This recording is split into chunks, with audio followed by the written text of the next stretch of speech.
পাকিস্তানের এক ব্যক্তি বোবা মানুষদের মুখে হাতে আঙ্গুল প্রবেশ করিয়ে তেলাওয়াত করলে বোবা মানুষ কথা বলতে শুরু করে। ইসলামে এই ধরনের চিকিৎসার সত্যতা কেমন জানতে চাই।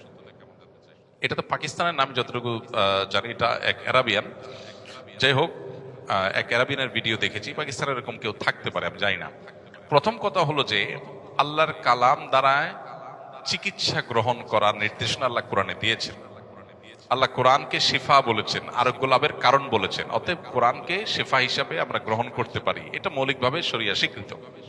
কিন্তু কোন ব্যক্তি বিশেষ তিনি তেলাওয়াত করে বিশেষ কোনো পদ্ধতিতে তেলাওয়াতের মাধ্যমে ট্রিটমেন্ট করে যদি রোগী ভালো হয়, তাহলে তার কোনো সিক্রেট আছে কিনা, কোনো রহস্য আছে কিনা, ভালো বা মন্দ কোনো দিক আছে কিনা, কোনো কারসাজি আছে কিনা, কোনো এটা সাজানো কিছু কিনা, সেগুলো আল্লাহ তাআলা ভালো জানেন। আমি পার্টিকুলার কোনো কেস না জেনে মন্তব্য করতে পারবো না এটা ভণ্ডামি অথবা এটা সঠিক।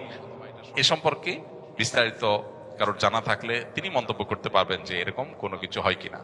কোরআনে কারীমের আয়াত তেলাওয়াত করে ট্রিটমেন্ট গ্রহণ করা এটা ঠিক আছে।